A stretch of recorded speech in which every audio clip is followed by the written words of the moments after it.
All right, well, thank you everyone for joining us on a Tuesday night. I think I know most of you, but if I don't, my name is Kathy McCarthy. I'm the Chief Operating Officer for TAFP. And one of our kind of strategic goals is to get more voices and louder voices of family medicine within TMA.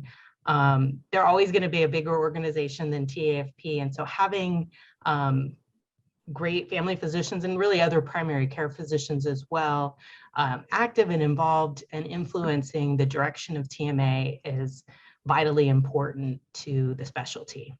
So I've invited a bunch of members who have been involved in different ways at TMA to share their experience. And we should have time for questions at the end, so you can use the chat or I don't know that the Q&A box is enabled, so just use the chat to ask your questions, or we'll have time and we can just raise hands at the end of the meeting. We're gonna start off with Dr. Briggs. She was just elected chair of the women's section and has been attending and been involved in many ways. So I'll let her kind of share all of that experience.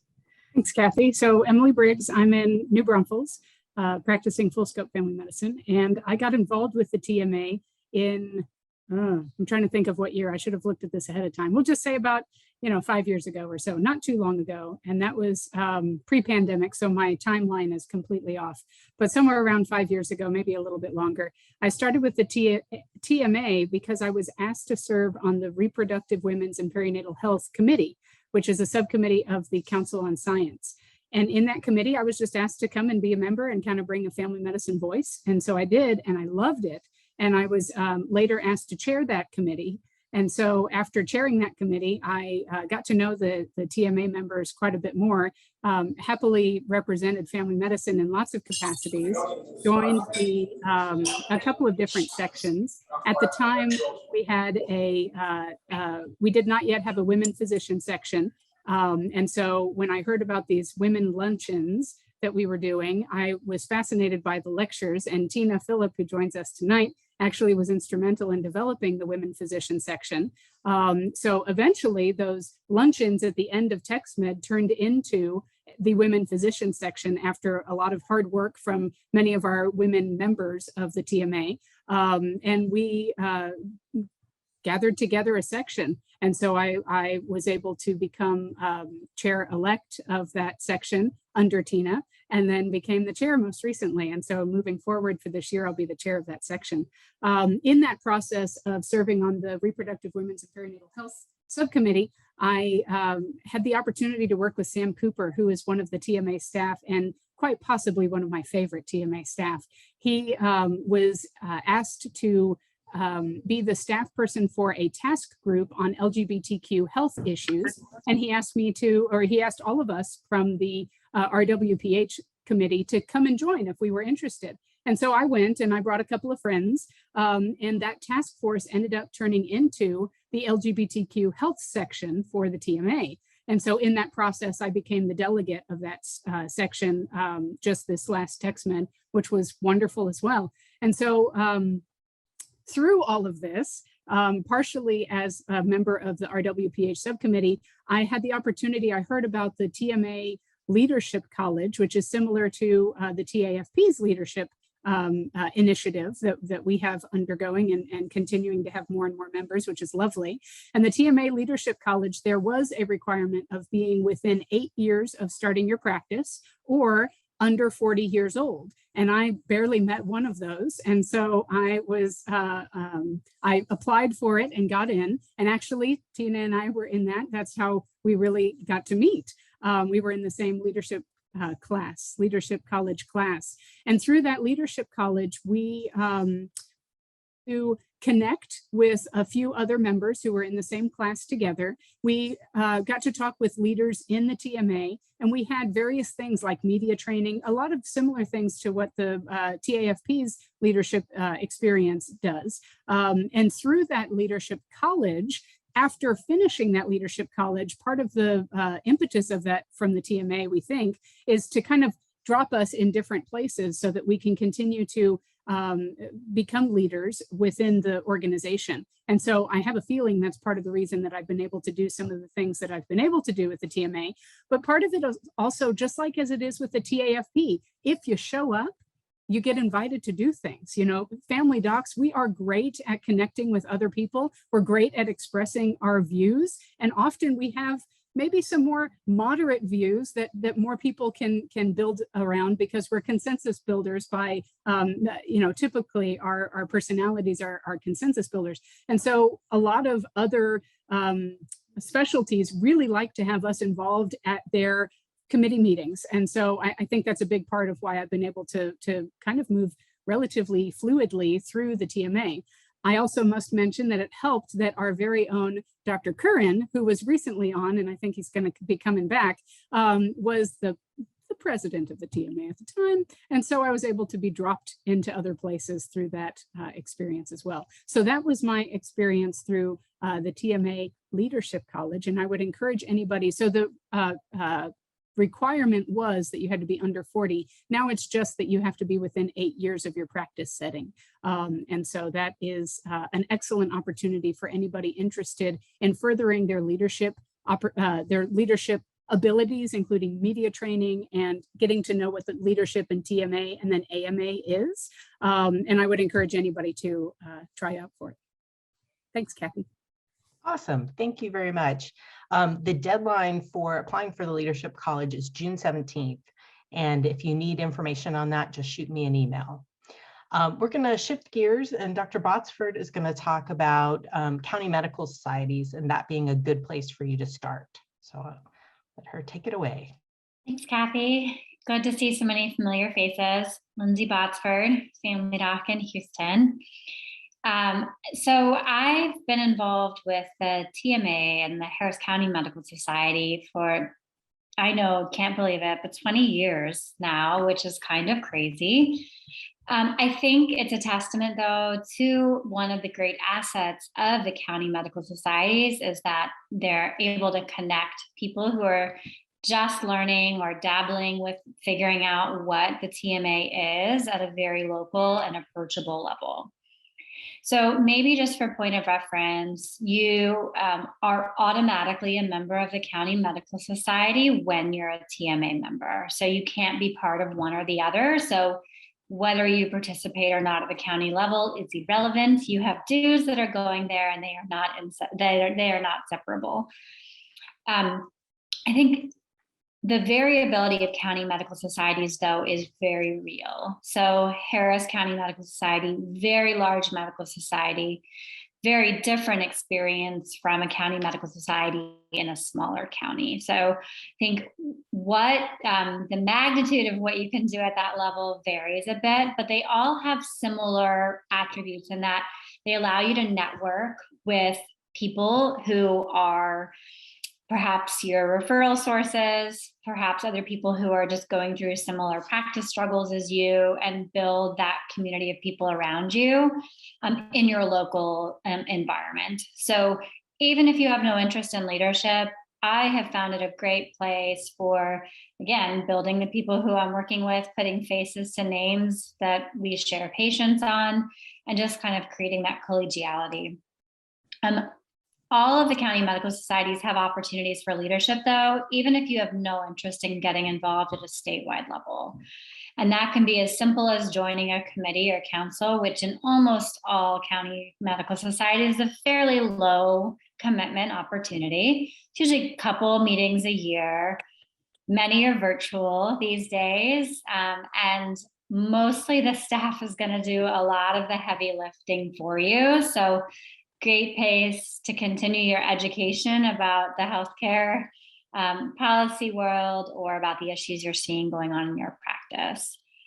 I think from there are certainly leadership opportunities, and when they would be on the radar vary probably a bit on the size of your county medical society. From your large ones where it is really showing up for many years, to smaller ones where be careful, if you show up at a meeting, you become the treasurer of your county medical society. So they all are very different, but a great place to make connections. I think the thing that I didn't realize the extent of when I started to get involved at the county level, though, is the role that the counties play in the larger power structure of the statewide TMA. So the county medical societies are really where they all have delegates to the TMA House of Delegates, which we'll talk about a bit when we talk about TextMed.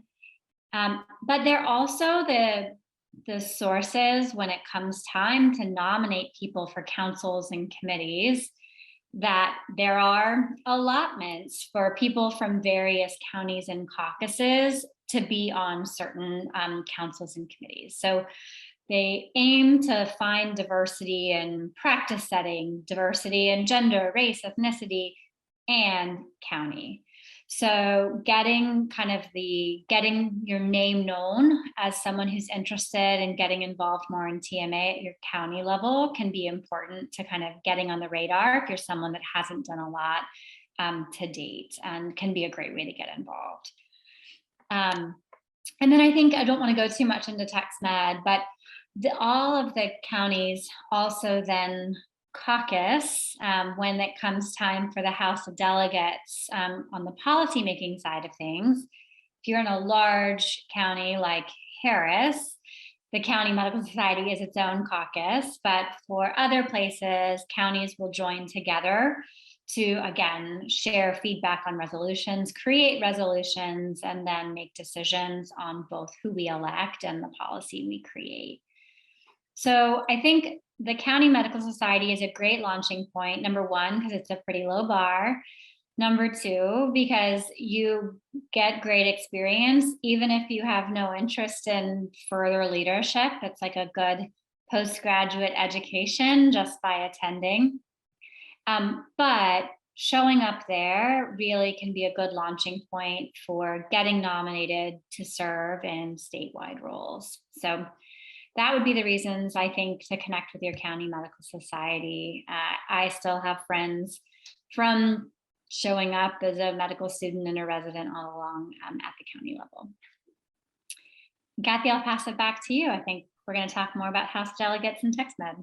Awesome. Well, thank you very much. And I think the other thing about the counties, those caucuses, even if you don't want to be a leader, bringing that voice of family medicine to those discussions within the caucus is really important. And we did, for the first time this year, we had a family medicine discussion of some of the resolutions to help empower members to bring that voice to their caucuses.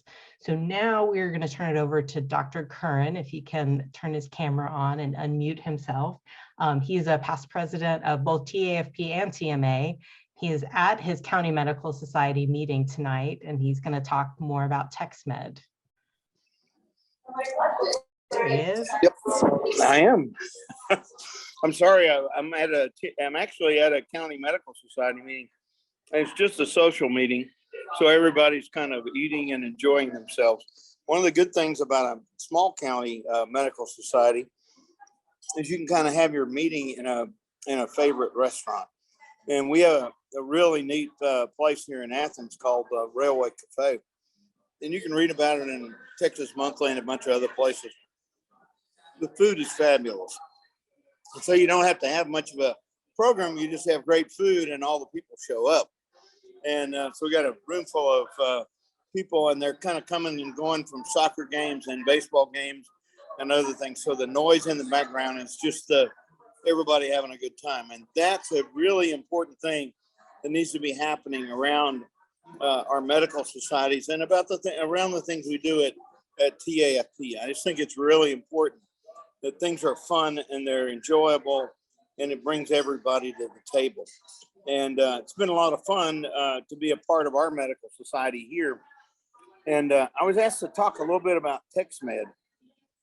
And I think, as Lindsay pointed out really well, you have to really get involved at the county level to have an impact at TextMed. But realize there are some things that go on at TextMed that I think really complicate how do I get involved at TMA. And the first thing that you got to understand is, what does your caucus look like? What is the caucus are you in? If you're in Harris County, you're in the Harris County caucus. And that group of physicians is together a lot. in general. And if you're in the Dallas County, you're also together a lot. If you're in the Tarrant County group, you're also together quite a bit. But if you're in Lone Star, you may have some Zoom calls between, but you're not going to be much in communication with everybody. And so a few people in the group, the small group begins to run the big group. And you got to be sure that you understand clearly who the players are in your caucus. And the caucuses meet usually at 6 a.m.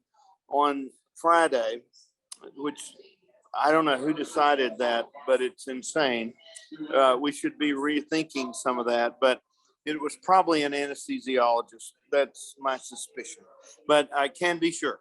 But they meet at 6 o'clock a lot of times, and they'll talk about the issues that are coming up, some of the resolutions that we want to look at, some of the resolutions you want to send people from your caucus to the reference committee so they can weigh in on those.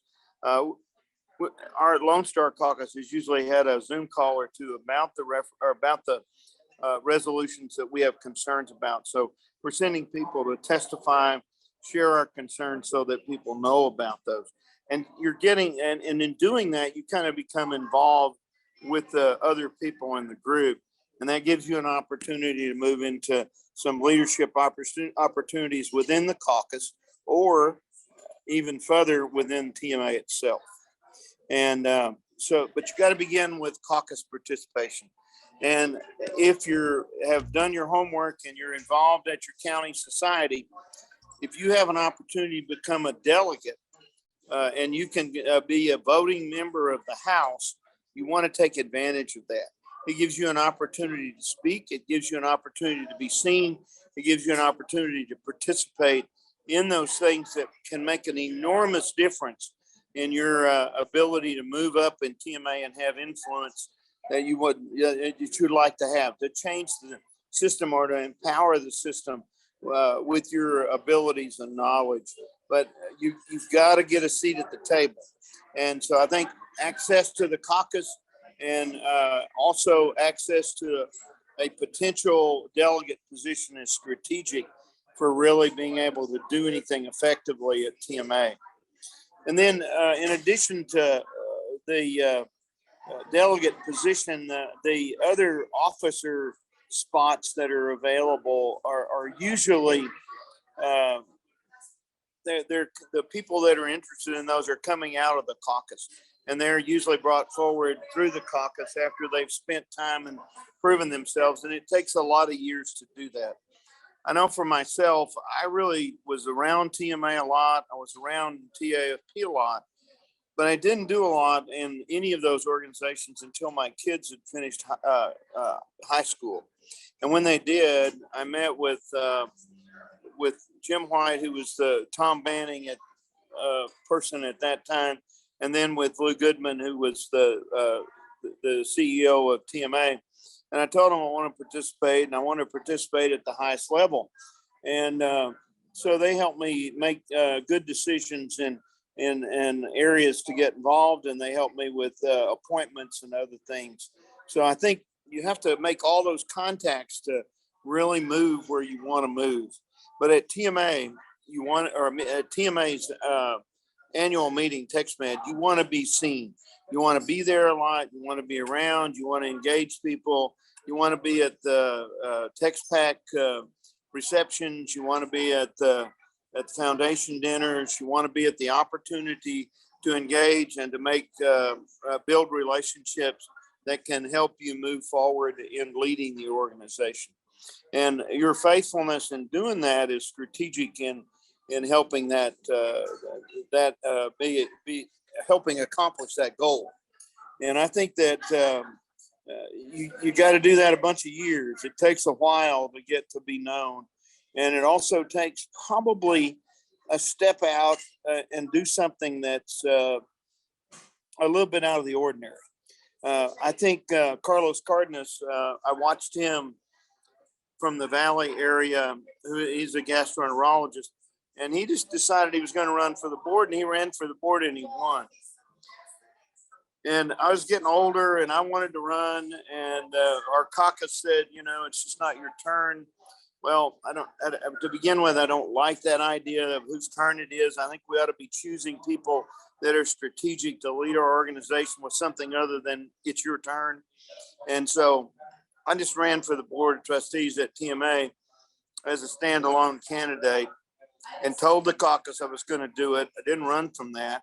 And lo and behold, I won the race. I'm not sure how that happened, but it happened. So I think that you want to not be afraid to take some flyers, to take some risk, to reach out and engage people you think, well, I'm really not, I don't have the relationship to engage that person. But if they have a position of responsibility, their responsibility is to engage you, especially if you reach out to them. So I just encourage you to be effective at TextMed, be involved in the caucus, be a delegate if you can be a delegate, and don't be afraid to take some flyers. Don't be afraid to reach into the organization and say, I really want to do that. I want an opportunity to do that. And I will deliver if I have an opportunity. And I think I did those things. And as a result of that, I became president of the Medical Association. And you can do that too. There's no reason you can't. Because if, you know, an old worn out doc from Athens, Texas can do it, you can certainly do it. Especially the capability of most of our young physicians have now. So much smarter than some of us old codgers, with a lot more savvy. Move out there, take a risk, don't be afraid, and you'll make a huge difference. I'll be around to answer any questions you guys have later. Thanks for the opportunity to visit with you. Thank you, Dr. Curran. That was awesome. Next up, Dr. Fiesinger is now at home, and he's going to talk to us about serving on councils and committees. So thanks, Kathy. And you know, when Dr. Curran says it's just a simple thing, he's ignoring a whole lot of work by a whole lot of people in a very well-run campaign, but truly pops and grassroots. So great to follow you, Doug, and thanks for your mentorship. Great to be on a call with two former residents, Sam and Kathy. And Sam, we got your student hooked up. The preceptorship, her first day is going well. So there's the kind of connections you can build. So I'll talk about councils and committees. I'll also talk about, you don't have to follow a straight path. So I walked out of my first TMA meeting. It's actually first year medical school. Kim Ross, the lobbyist, came to talk at Baylor, and I stood up in the first row and walked out. They thought I was mad about TMA policy. I actually had a doctor's appointment. Then I got busy with medical school, and I got busy with residency, and I thought I should get involved when I settled down in practice. So instead of actually going to the county medical society meetings, Lindsay, it would have been a great idea in Bell County to show up. I just sent in the form that said, I want to be on a committee, because they asked, and I check a box every year. Every year, nothing would happen. And then finally, one year, I think they took pity on me and put me on a committee, physician distribution and healthcare access. So first I found out what it was. And for me, who's a policy nerd, it's the Physician Workforce Committee. So it was an awesome experience with one of the best staffers that I ever worked with. We all have our favorites we talk about, but work with someone named Marcia Collins, one of the smartest people I've ever met, whom you've probably never heard of. But if you want to ask someone to break down the entire history of graduate medical education, she can do it. So again, it's showing up, but your path didn't have to be straight. I got on this committee, spent my time on the committee, went to the meetings, was asked to chair it, then was asked to serve on the Council of Medical Education when I was residency faculty. Here's where the connections come in. So networking does help. So having a Harris County member as TMA president helped, but it's also just showing you'll do the work and showing that you'll show up. I also got the opportunity in there through TFP. Thanks, guys, for representing us and the Interspecialty Society Committee. So you'll hear a lot of alphabet soup. There's another one of those committees you probably never heard of, and it's where all of the specialties get together to disagree and try really, really hard to be nice to each other and smile, even when we really think people across the table are, well, you know, just uninformed and uneducated. But it's also a great learning environment to learn how to, as Lindsay put it, to get along, to express differences. And now actually one of my closest friends in TMA is someone who I almost jumped out of my seat and yelled at about 20 years ago. Now we get along great. We see each other's side and have a great relationship. So you really learn those skills. I love politics. So the next step, and this is where Doug was helpful again, the connections is, I wanted to get on the Council on Legislation. And to keep the path from being straight in Harris County, there were several other people way ahead of me in the hierarchy who also want to be on that council. And I asked, would you guys support me? They said, well, we've got this person, that person who we want to get on the board and we think might be president. So we want to get them on the committee first. It's like, oh, and by the way, you missed the meeting where we nominated people. Oh, didn't know there was a meeting. So networked a bit, reached out to Doug. Doug pulled some strings, which he can do when he's president, and got me on the council. And that's where I sit now. But the reason I say all that is you can find your interest. I even was a consultant to the Council on Public Health when I was medical director of FKHC, because that was an interest. When I was resident faculty, I really enjoyed being on the Council on Medical Education. You can learn a ton.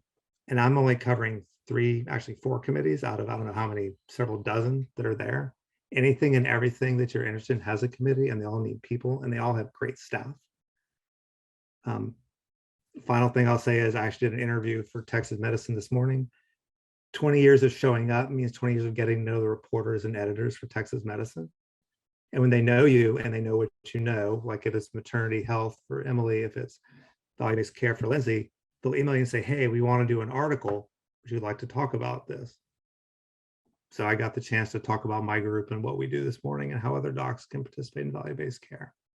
Those friendships and relationships you build behind the scenes with staff, with people who work in the journal, with other specialties, don't just help you see their perspective, but also can really help you network in some really powerful ways that might bear fruit years later.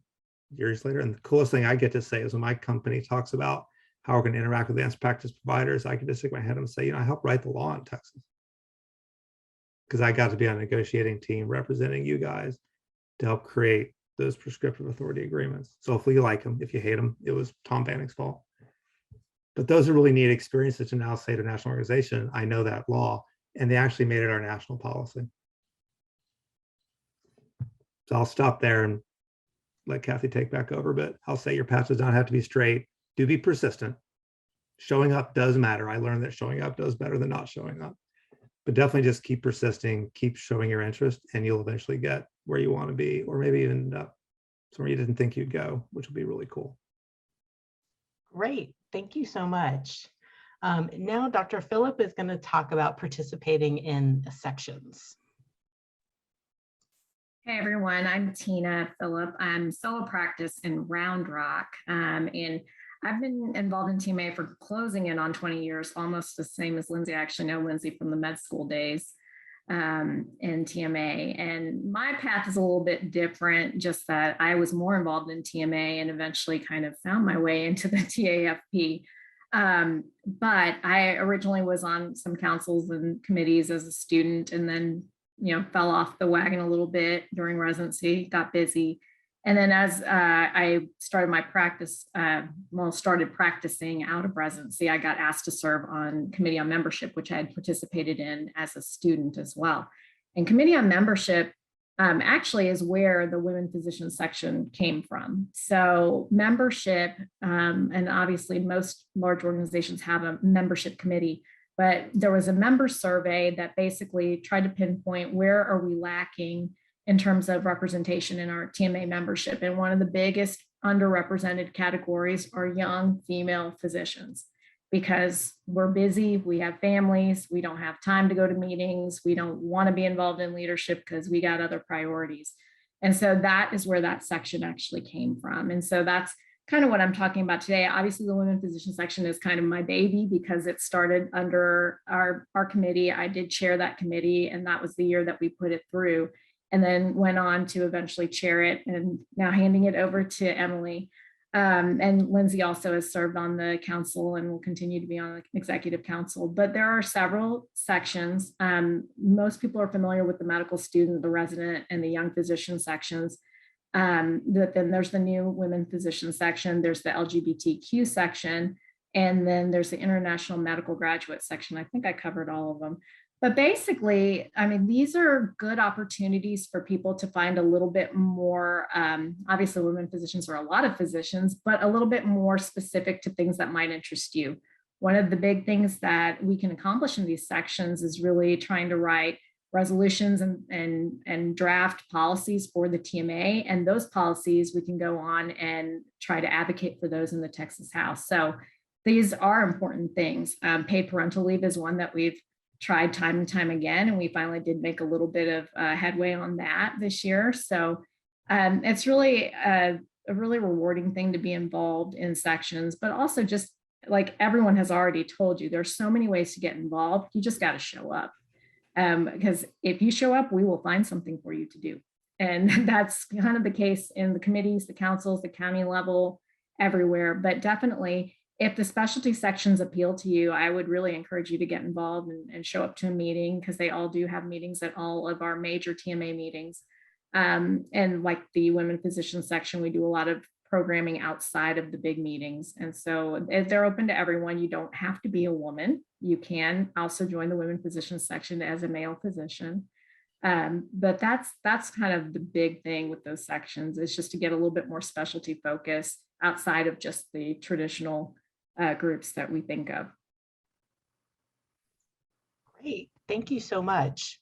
Our last major section, and then we'll have time for questions, is on kind of starting early. And I asked Dr. Botsford to speak on this because she did start very early with TMA, but I would be remiss not to mention that Dr. Sam Mathis, who's on the meeting with us today, was recently elected young physician on the TMA board. So yay for Dr. Mathis. And Dr. Botsford previously served in that position, so we will let her take it away and share her knowledge.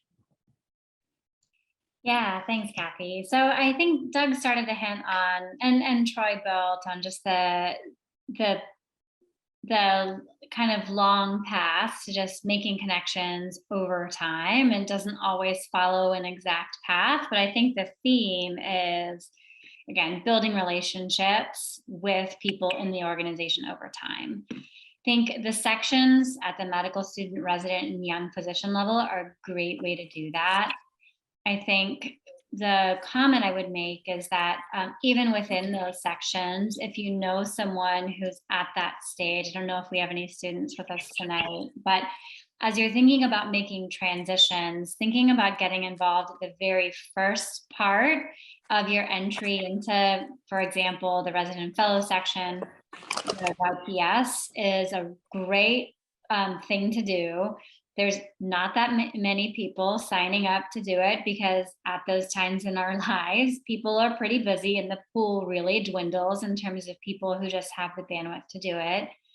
And I think compared to some of our specialty colleagues, especially at the resident fellow section, we spend 3 or 4 years there, where our subspecialty colleagues spend 4, 8, 10 years eligible as a resident and fellow. And so really kind of tipping your hat early as someone who's interested is a good way in making sure you can have influence within that section.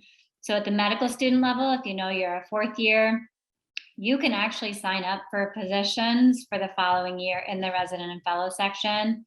Similar thing from the RFS to the YPS. So just because you're entering a new section, I wouldn't be intimidated about feeling like you need to get to know people first. Just sign up and put your hat in the ring.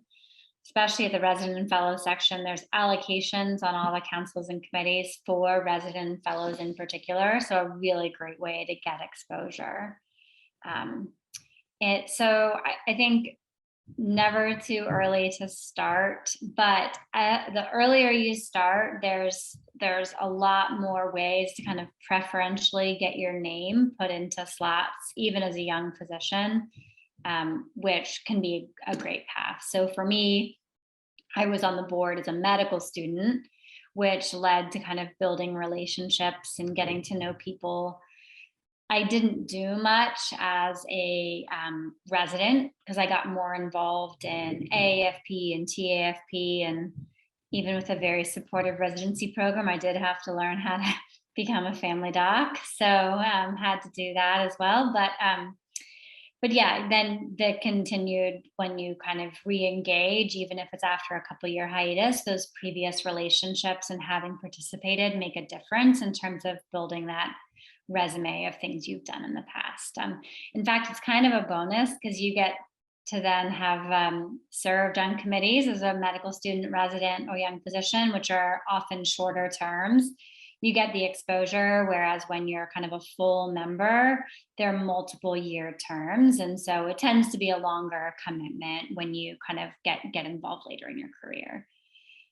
So I think certainly to those of you that know learners or people interested who are at that phase in their career, encouraging their involvement. If you have a mentee or if you're in an academic setting and can encourage someone to involve and get involved in why it's important, that promotion will pay dividends for that person years into the future. Great. Oh, well, thank you to all of our panelists. Did any of you think of anything you didn't mention when you initially talked that you want to add in? Dr. Briggs, I see you've unmuted.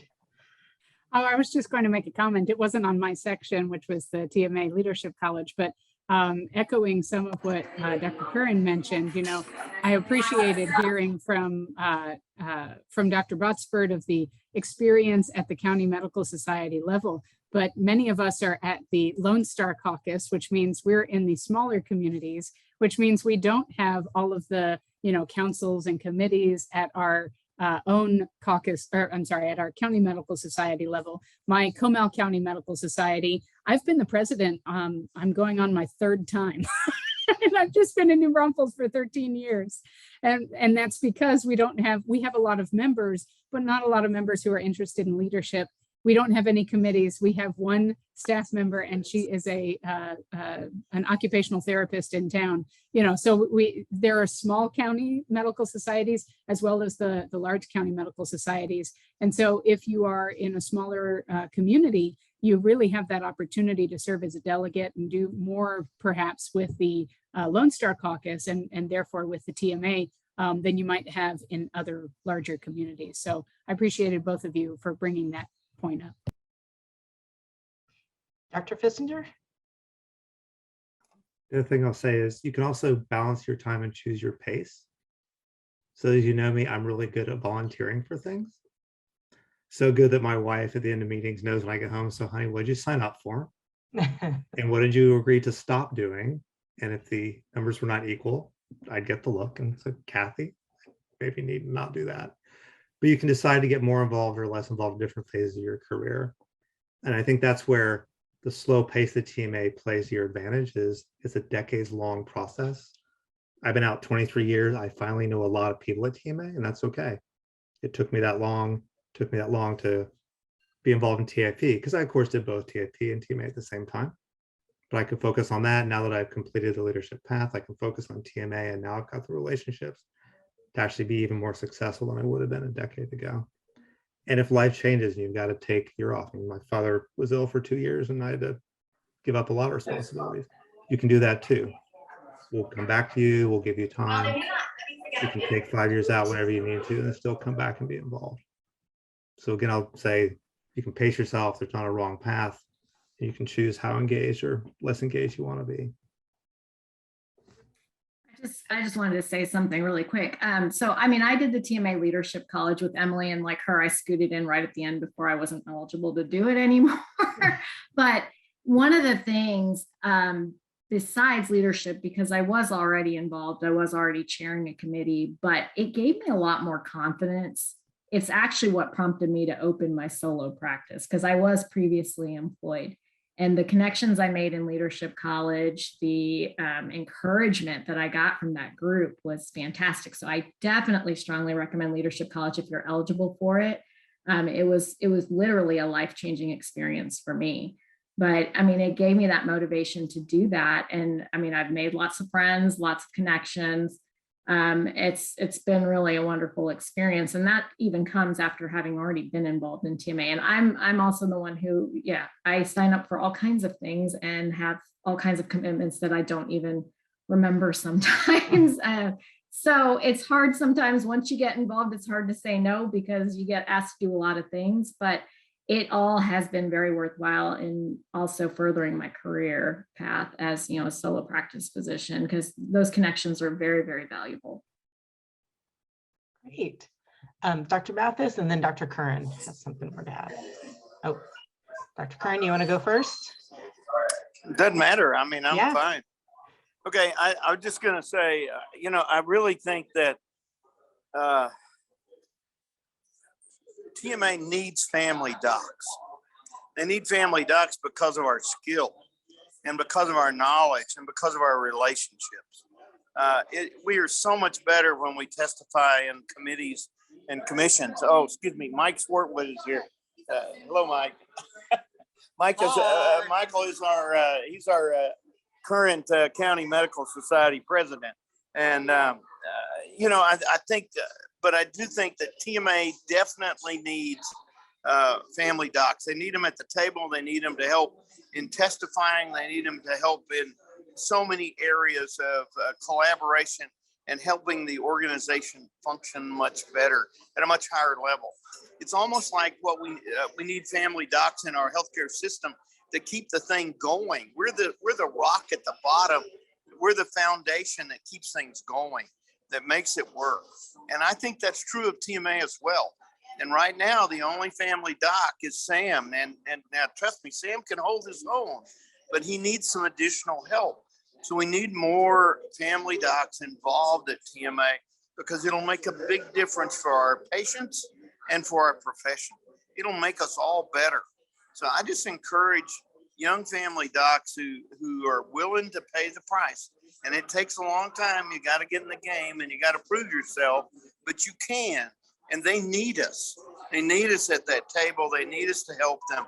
So I just encourage you, don't take some risks, take some flyers, get out there and see if you can't get involved in some capacity. And don't forget, us older guys who've been around a while still have a lot of connections. So if you're interested in TMA and you want to serve somewhere, let me know. I have direct contacts with the president and some of the other people that are involved in the organization. And I don't mind leveraging those and using them for high quality family docs that need to be at the table. Great. Dr. Mathis, did you want to add something? Yeah, I actually just wanted to, so you saw the question about, okay, so how do you balance all of this? And I think the important thing to remember, much like Troy mentioned, I'm actually really glad I've got my headphones in and my wife didn't hear what Troy's wife makes him do every time he signs up for another commission or committee, because then that rule would actually be in place in my house too.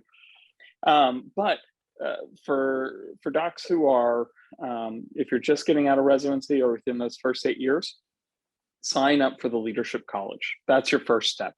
And the reason I say that is because what they look for is specifically to build up the future leaders of the TMA within that. And a lot of TMA docs that are being tapped now went through the Leadership College.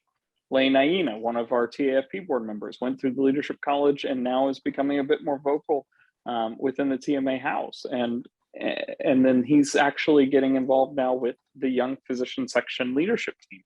I cannot tell you, ever since they started this process of really pushing Leadership College, the Young Physician Section has started to really grow, and we're starting to see some amazing number of family docs within the YPS that are stepping up and wanting to get involved. The other thing to consider getting involved with then would be the 3 meetings a year that TMA does. And so they do others, but the 3 big ones that really you should consider is the fall, the winter, and then the Tex Med. The beautiful thing about what TMA does though, is they actually structure the resident and fellow and the young physician section meetings to be in the evening on Friday. So that way, hopefully then, depending on how far you have to drive, maybe you only have to take half a day Friday and just drive up, or say you actually get done at 5, the meeting doesn't start till 9 p.m. You've got 4 hours to actually get up there and make the meeting and be involved. And so there are some strategic things that they do in order to give us, young physicians, a much bigger chance at participating. And then the med student section meets on Saturdays during those meetings. And so just getting involved in your section is that first step. And then you can branch out depending on what you're interested in to get more involved. 9 p.m. just for the fall and winter meetings, not typically during text med. Okay. And so, but those are great ways to get involved, at least to start with. And then as you try to balance also your TAFP with AAFP, TMA, AMA, just like you've heard, sometimes you have to take a back seat on one of those things or two of those. So that way you can then move into some of the others.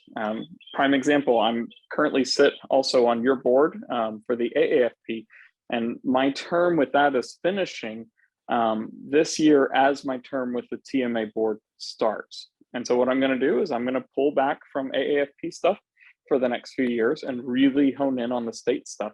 And that's just me, my plan. So that way I can balance out a little bit more of those things. And you just find that balance of what you want. And we have some people that there was Jerry Abraham was a fan med doc who he jumped full force into AMA, and he sees himself as the family medicine champion at the AMA.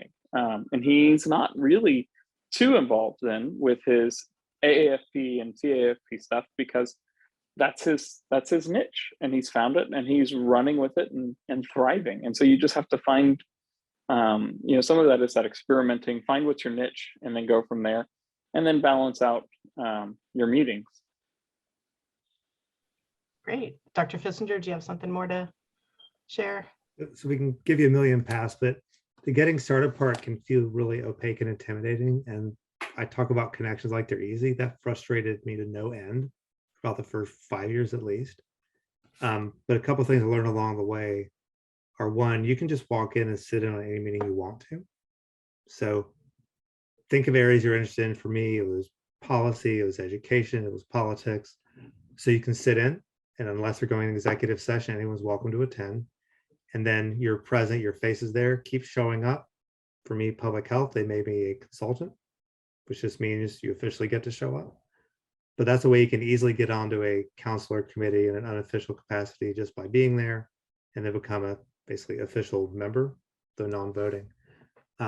That's one really simple way. And that's where going to the meetings like Sam mentioned actually paid off, because I was there. My meeting was Friday night.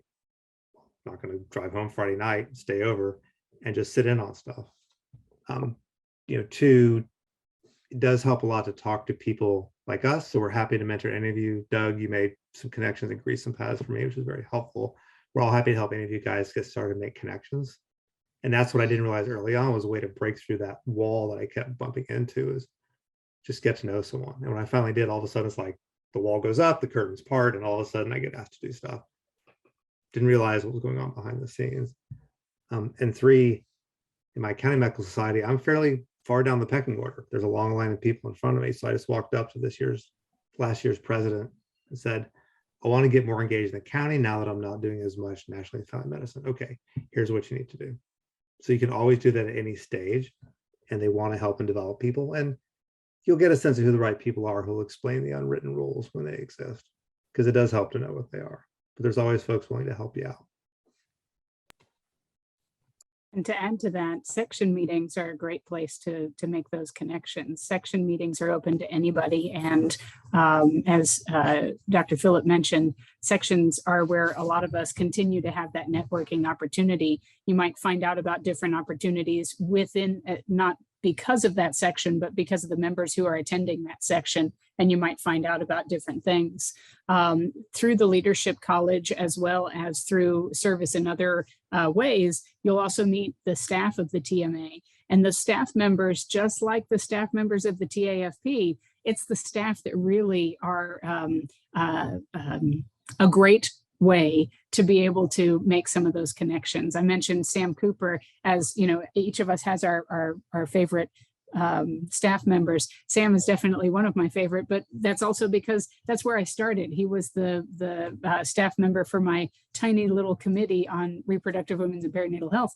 And so he moved me or encouraged me to go to this other thing. And then I met these other people, and Helen Kent Davis is one of our lead lobbyists. She and I have had a long, lots of discussions in the past about maternal health and various things at the legislative level. And so that's another way to continue to be involved with the TMA, is to be willing to go to the Capitol and speak on things that are important to the House of Medicine. And because we're family docs, just about everything that's important to the House of Medicine is important to family medicine, because in some way we've been touched by these different issues.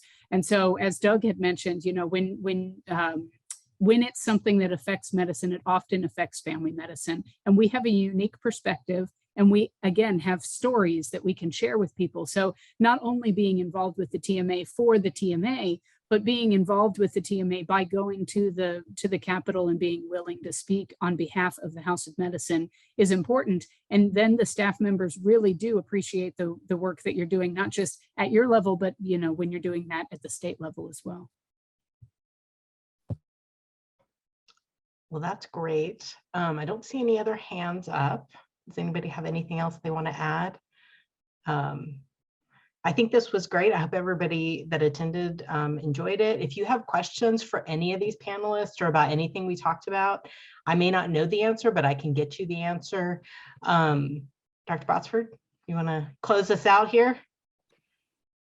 I don't know if I want to close out, but I'll just give 2 practical answers for some of the dilemmas of like, where do you get involved and when? And I think one thing that I would advocate for is pick something that fits in your life and with your role, because there's plenty of opportunities out there and you'll be more successful if it's something that works. And that could be as much as like, hey, it'd be great to be able to bring my family along, and I can do that by going on this meeting schedule. And that's not a wrong reason. It's probably not a reason to get involved in the first place, but when you're deciding between opportunities, it makes total sense. There's lots of things to try, and just starting to get involved, even if you don't end up liking it, it's a great way to start. And I think the second more practical thing would be, there's roles at many levels that bridge different organizations and are a great way to get exposure to 2 in 1. So some of those examples that I've served in over the years have been, for example, like Troy said, like the TMA interspecialty. So where you're representing TAFP at TMA. Other examples are my current role, where I kind of am the AMA associate from the TMA women's physician section. So I get to kind of be involved in AMA and TMA at the same time. And so some of those positions that bridge organizations are great ways to test the waters, because they give you a reason to be in 2 places with 1 commitment. And you get a sense of, who are my people? Where do I enjoy hanging out? And then it can give you a place for, where do you want to dive in? But I know, Kathy, I think you just went for Nickel on the AAFP side, but similarly, they elect people from Nickel to the AMA as OIPS. So all sorts of ways where a single role can bridge multiple organizations, which if you're in the exploring stage is definitely something I'd advocate for. I think that's a great point. We have some of our representatives from Nickel on the meeting tonight, so they're maybe trying to figure out where they want to get involved. And there's lots of opportunities and lots of support from your colleagues and from your organization. So just don't hesitate to reach out. And also I will say, you can say no to things. Even if I ask you, you can say no, because your practice, your family, those things come first. We hope we can fit into the nooks and crannies of your life and, be something that brings you both, a purpose of improving your patient's care, improving the practice of family medicine, but also joy. We have fun at our meetings. I don't know that TMA meetings are quite as fun, but I guess they are, I don't know. With that, you can say no, absolutely. Just, you might have to say it once or twice to get me to listen, but I appreciate all of you coming tonight and being part of this. We did record it, so I'm going to make it available to others. And we're actually going to share it, I think, with the pediatricians and the internal medicine docs too, because we need all kinds of primary care involved at TMA. So thank you and enjoy the rest of your evening.